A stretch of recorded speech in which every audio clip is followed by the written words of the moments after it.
Hello everyone, welcome to my YouTube channel. आज हम आलसी लोगों के टॉपिक पर चर्चा करेंगे। मुझे भविष्य में दिलचस्पी है क्योंकि बाकी का जीवन मुझे वहीं पर बिताना है। अगर यह व्यवसाय इतना ही अच्छा है तो फिर मुझे इसके बारे में अभी तक बताया क्यों नहीं गया? क्योंकि संसार भर में आलसी लोगों की कमी नहीं है। उन्होंने कभी इस बात की आवश्यकता महसूस ही नहीं की कि इस बारे में आपको भी बताया जाए, क्योंकि वे आपको कष्ट नहीं पहुंचाना चाहते हैं, परंतु उन्हें नहीं पता कि ऐसा करके वे स्वयं को ही नुकसान पहुंचा रहे हैं। यदि यह पुस्तक आपके बॉस के हाथ लग गई तो यह बात तय है कि वह यह कभी नहीं चाहेगा कि आप इस पुस्तक को पढ़ें। ऐसा क्यों? क्योंकि यह उसके हित में बिल्कुल नहीं है। वह यह कभी नहीं चाहेगा कि आप कभी एक अच्छी जीवन शैली का आनंद लेने योग्य बने। वह यह कभी नहीं चाहेगा कि आपको 9 से 5 के जंजाल से कभी मुक्ति मिले। संक्षेप में कहूँ तो वह यह कभी नहीं चाहेगा कि उससे दफ़ा हो जाओ यहाँ से कहने का अधिकार कभी छीना जाए।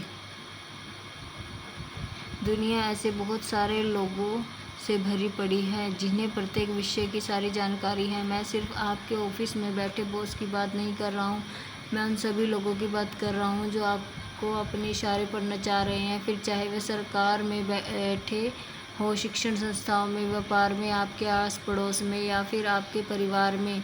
उन सभी को यह गलतफहमी पैदा हो चुकी है कि प्रत्येक विषय में वे आपसे ज़्यादा ही जानते हैं। शक्ति का अधिकार। सच्चाई तो यह है कि सत्ता पर अपना कब्जा जमाए लोगों को भी अब उनसे इसके छीन जाने का डर सताने लगा। उन्हें इसकी गूंज चारों दिशाओं में सुनाई देने लगी और वे क्या करते हैं, चिल्लाने वालों का गला घोंट देते हैं। परंतु नेटवर्क मार्केटिंग में यह संभव नहीं, क्योंकि यह किसी व्यक्ति विशेष को शक्ति का अधिकार ना सौंपकर सभी का समान अधिकार उपलब्ध कराता है।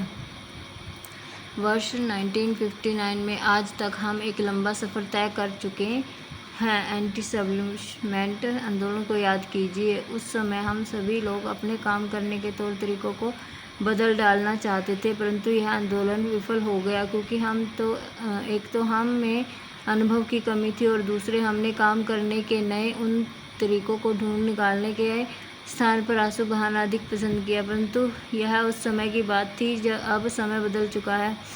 आज हमारे पास जीवन शैली को बदलने के लिए पहले से बेहतर विचार मौजूद हैं। भय एवं अज्ञानता। आपको याद है रोमवासियों ने ईसाइयों के साथ ऐसा व्यवहार किया था कि उन्होंने ईसाइयों को भूखे शेरों का भोजन बना दिया था। शुरू में लोगों ने फ्रेंचाइजी का इतना विरोध किया था कि यहाँ तक कि लोगों ने इसे घोटाला तथा फर्जी स्कीम तक कहा, क्योंकि वे लोग इससे इतना अधिक डर गए थे। अंततः उन्होंने इसके पक्ष में उठ रही हर आवाज़ को कुचलने का हर संभव प्रयत्न किया। मुझे एक मूवी की कहानी याद आ रही है जिसे वर्ष 1900 में पहली बार कोलोरेडो के खनिकों के बीच प्रदर्शित किया गया था। फिल्म के एक दृश्य में खलनायक द्वारा नायिका को शोषित करते देख एक दर्शक उठा और उसने पर्दा फाड़ डाला। क्षमा करें, विरोध प्रदर्शन का अनुचित प्रयास, क्योंकि इससे मूवी की सेहत पर किसी प्रकार का कोई असर नहीं पड़ा। खलनायक की हत्या का षड्यंत्र। उस अज्ञानी दर्शक की भांति मीडिया भी परिवर्तन को खलनायक बनाकर उसकी हत्या करने पर तुल जाती है। ऐसा करने पर उन्हें प्रसिद्धि के लिए भरपूर मसाला मिल जाता है। मज़े की बात तो यह है कि खलनायक ना मिले तो वे लोग खलनायक स्वयं पैदा कर लेते हैं। जैसा कि मैं पहले बता चुका हूँ कि 1950 से 60 के बीच मीडिया हाथ धोकर फ्रेंचाइजिंग के पीछे पड़ा था। आपका परिचय नेटवर्किंग से अभी तक क्यों नहीं कराया गया, यह जानने के लिए डिपार्टमेंट स्टोर, रिटेल स्टोर श्रृंखलाओं के इतिहास समझना जरूरी है। फ्रेंचाइजिंग के शुरुआती दिनों में जैसे ही कोई व्यक्ति इसमें अपना पैसा खोने की शिकायत किया करता, मीडिया तुरंत गड़े मुर्दे उखाड़ने शुरू कर देता तथा झूठी सच्ची खबरें छापकर अफवाहों के गर्म बाजार को हवा देनी शुरू कर देता।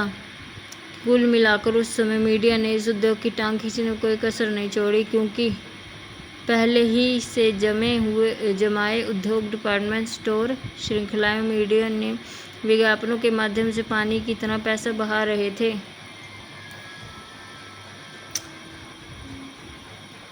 मीडिया अपने सोने के अंडे देने वाली इस मुर्गी को बचाना चाहता था। अंततः फ्रेंचाइजिंग को अपने रास्ते से हटाने के लिए उन्होंने ऐसा षड्यंत्र रचा ताकि तेजी से लोकप्रिय होता फ्रेंचाइजिंग उद्योग शीघ्र शाही दम तोड़ दे और चंद मुट्ठी भर वोटों की मदद से कांग्रेस ने अपने दमन प्रस्ताव पारित कर दिया, परंतु अंत में जीत पारित फ्रेंचाइज की हुई। आज उत्तरी अमेरिका में उत्पादों की बिक्री में फ्रेंचाइजिंग 33% से भी अधिक की है।